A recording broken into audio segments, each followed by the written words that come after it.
Gini loh gengs, kenapa penting diadakan debat cawapres ini? Ya supaya kita semua tahu isi otak para cawapres. Ini tuh untuk pemimpin negara, bukan untuk pemimpin kampung. Mau dibawa kemana nasib bangsa ini? Kalau dipimpin oleh sosok seorang belimbing sayur, apalagi sosok ini gak punya pengalaman dan kapasitas menjadi calon pemimpin. Tahu gak sih, kita tuh hampir gak pernah denger gagasan ataupun ide dari belimbing sayur ini gengs. Ditanya wartawan soal gagasan, malah suruh tanya ke jubirnya gitu loh. Ini sebenarnya cawapresnya tuh siapa gitu loh. Masa iya seorang calon cawapres yang harusnya gagasan dan idenya itu disampaikan secara langsung, ini kok malah pakai jubir gitu loh.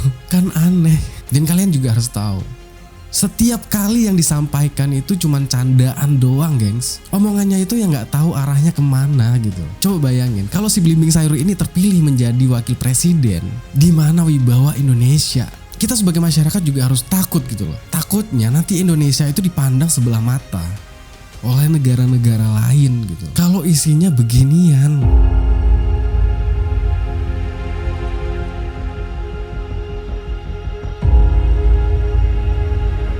Oke, di pembahasan video kali ini gue agak risih dengan berita-berita yang rame banget ya di TikTok, di manapun, soal debat khusus cawapres ditiadakan. Ini masalah baru ini. Yang bikin gue kesel tuh kenapa semua aturan tuh diacak-acak gitu loh. Kemarin aturan MK diacak-acak, hanya ingin meloloskan anaknya Paduka. Sekarang udah lolos berulah lagi, ngacak-ngacak aturan KPU gengs, yang meniadakan debat khusus cawapres. Ini maksudnya supaya apa coba? Apa semua ini demi anak Paduka yang gak bisa debat? Apa kalian ingat gengs dengan video ini?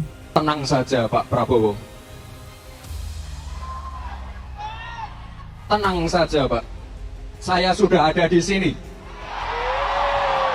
Dengan lantangnya coba dia mengatakan, tenang Pak Prabowo, saya sudah di sini.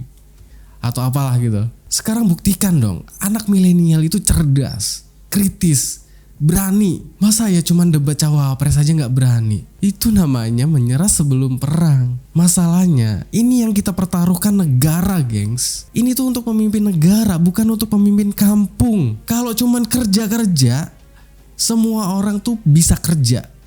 Anak-anak muda di Indonesia itu bisa kerja semua. Sekarang yang kita butuhkan adalah ide dan gagasan. Mau dibawa kemana bangsa ini? Sekarang pertanyaannya, kenapa aturan debat khusus cawapres ini ditiadakan oleh KPU? Apa ada yang takut di antara tiga cawapres itu? Kalau Caimin gue gak yakin.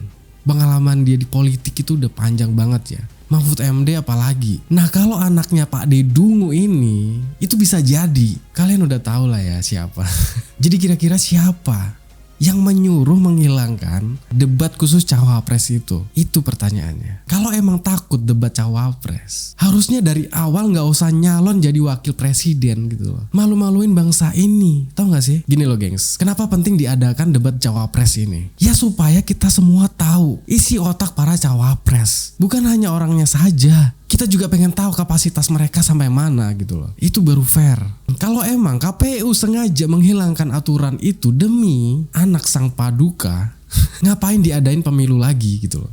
Langsung aja tunjuk itu presidennya gitu loh. Nggak perlu ngabis-ngabisin biaya lagi. Yang gue heran itu anak sang Paduka kan kuliah di luar negeri kan. Kok jadi abal-abal gini kan? Harusnya bisa dong debat gitu loh. Nah ini ada video respon dari Anies Baswedan gengs. Setelah mendengar soal ditiadakannya debat khusus cawapres, dan beginilah tanggapannya. Ini adalah soal menghormati rakyat Indonesia.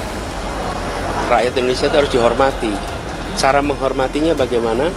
Dengan menunjukkan calon presidennya, dengan menunjukkan calon wakil presidennya. Jangan disembunyikan, tapi ditunjukkan. Ditunjukkan itu apa? Untuk menghormati pemilih, supaya rakyat Indonesia bisa melihat dari dekat. Oke, mungkin ini aja untuk pembahasan video kali ini gengs. Oke, mungkin di pembahasan video kali ini gue nggak menyudutkan, nggak memihak ke salah satu cawapres ataupun capres. Di sini gue masih netral. Di sini gue mewakili anak-anak muda di Indonesia yang menanti capres dan cawapresnya ini sampai mana kapasitasnya menyampaikan gagasan dan ide lewat perdebatan itu gitu. Dan gue sebagai pemuda milenial, gue bisa menilai dari perdebatan itu. Itu sih. Ya, gimana menurut kalian, gengs? Kita lanjut diskusinya di kolom komentar ya. Assalamualaikum warahmatullahi wabarakatuh. Bye.